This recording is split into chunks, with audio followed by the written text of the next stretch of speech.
Mhm. Mhm. Mhm. Non mais attends, on va leur présenter la publicité. On voit un homme en chemise rouge avec le logo Total qui se tient au comptoir d'une station essence et parle au téléphone en faisant des On voit différentes personnes venir chercher de l'essence et également venir pour payer. Et lorsque les gens viennent payer, le pompiste au téléphone interagit avec le client sans échanger un mot tout en faisant ce avec la personne qu'il a au téléphone. Le pompiste se dirige vers une des personnes pour lui montrer les produits qu'elle recherche pour sa voiture, toujours sans dire autre chose que au téléphone. Un homme en chemise noire sort visiblement des toilettes et reprend le téléphone pour continuer la conversation avec le fameux On voit même une certaine passation de se dérouler, puis l'homme en chemise noire se dirige vers la sortie après avoir visiblement récupéré son téléphone. Le logo Total et le slogan Vous ne viendrez plus chez nous par hasard apparaissent. Cette pub, du début des années 2000, a un objectif stratégique. Améliorer l'image de Total et repositionner ses stations-service comme un lieu agréable et pratique, au-delà de la simple pompe à essence. En effet, dans les années 90-2000, les géants de l'industrie pétrolière souffraient d'une image froide, technique, voire négative, avec une vision de la pollution. Différents scandales écologiques via des marée noire et une certaine opacité économique. Total avait besoin de se rapprocher des automobilistes, devenir plus humain, plus proche du quotidien. Ils ont donc opté pour une solution créative, utiliser l'humour et des petites scénettes de la vie dans les stations Total, pour montrer que l'on ne venait pas par hasard, mais parce que l'expérience client était meilleure. Chaque spot montrait une situation humoristique qui se déroulait dans une station Total. Il y avait par exemple le téléphone, la publicité que l'on est en train d'analyser, Mon Lapin, une publicité de 2003, avec une situation absurde qui se passe dans une station essence et avec une peluche, et d'autres déclinaisons avec des petites histoires de voyageurs, de familles, de personnages pittoresques, toujours avec un ton léger. Le réalisateur était Rémi Belvaux, le même qui a réalisé C'est arrivé près de chez vous, avec un style qui mélange du réalisme et de l'absurde, et a beaucoup marqué la campagne qui lui a donné une patte cinématographique. Ici, on vient chercher une note très humoristique, mais surtout une note très importante qui est que Total cherche à apporter un service supplémentaire à ses clients. En anglais, on appellerait ça l'extra mile. Donc, on cherche à montrer que Total tient à ses clients et veut se démarquer par une humanisation de ses employés et de ses stations-service. Il faut noter que ceci est mis en place avant qu'une quelconque automatisation puisse arriver. Et c'est ce qui est intéressant, de voir qu'aujourd'hui, on revient un peu sur ses besoins avec le développement et l'explosion de l'IA et de l'automatisation. Comme quoi, la mode et les besoins ne sont que des cycles et il faut juste savoir lequel arrive. C'est une publicité de marque très irrationnelle. Et donc, qui dit publicité de marque, dit une envie de changer les valeurs de la marque. Tout ceci pour créer de la préférence de marque et inciter les automobilistes à choisir Total pour une expérience plus agréable, s'accompagnant du slogan « Vous ne viendrez plus chez nous par hasard », visant à transformer une habitude,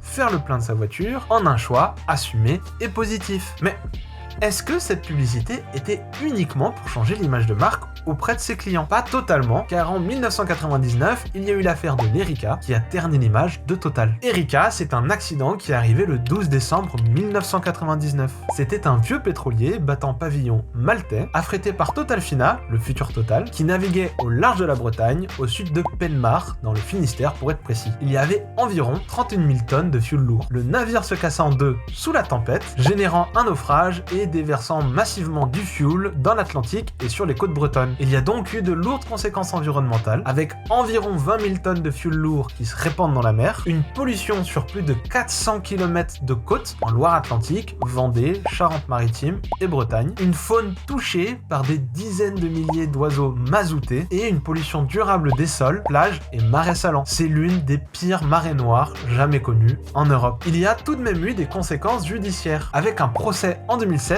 le tribunal correctionnel de Paris condamne Total, donneur d'ordre et affréteur du navire, reconnu responsable pénal, à payer une amende de 375 000 € et environ 200 millions de dommages et intérêts, versés aux collectivités locales et associations. Et le propriétaire du navire et la société de certification du navire sont également condamnés. Ce procès est historique car c'est la première reconnaissance juridique de la notion de préjudice écologique en France. Quel est l'impact pour Total? L'image publique est très dégradée, liée à l'irresponsabilité environnementale des pétroliers. On a une forte courbe couverture médiatique de la marée noire, avec de nombreuses photos d'oiseaux mazoutés. Les associations écologistes et une bonne partie de l'opinion publique affrontent frontalement Total. Et c'est dans ce contexte que Total a dû changer sa stratégie de communication dans les années 2000, en ajoutant plus d'humour et d'humanisation dans les publicités. Il y a un début d'engagement plus responsable et environnementaux, même si cela reste très critiqué et associé à du greenwashing. L'objectif était donc de redorer son image, une sorte de lavage de nom de marque. Bon, maintenant revenons sur la pub, car la réception de celle-ci par les médias et les professionnels a été plutôt saluée. La campagne a été largement saluée dans le milieu publicitaire. Rémi Belvaux avait déjà marqué la publicité française avec un style plutôt singulier, lié à de l'absurde, du réalisme et de l'absurdité. Et les spots Total fut décrit comme inventifs, drôles et inattendus. La campagne a été primée, notamment au Festival de Méribel, ce qui montre qu'elle a été reconnue comme un grand succès créatif du moment. Quant à la réception du public, ces publicités ont marqué les téléspectateurs par leur ton léger et humoristique, très différent de ce qu'on attendait d'une entreprise dans l'industrie pétrolière. Elles étaient perçues comme des petits films comiques, presque indépendants, ce qui contribuait à la sympathie envers la marque. Dans les enquêtes d'images menées par Ipsos à l'époque, certaines vidéos, comme Lullaby, figuraient dans le top 10 des pubs préférées des Français en 2004. Preuve que le public les appréciait vraiment. Beaucoup de Français se souviennent encore de la signature « Vous ne viendrez plus chez nous »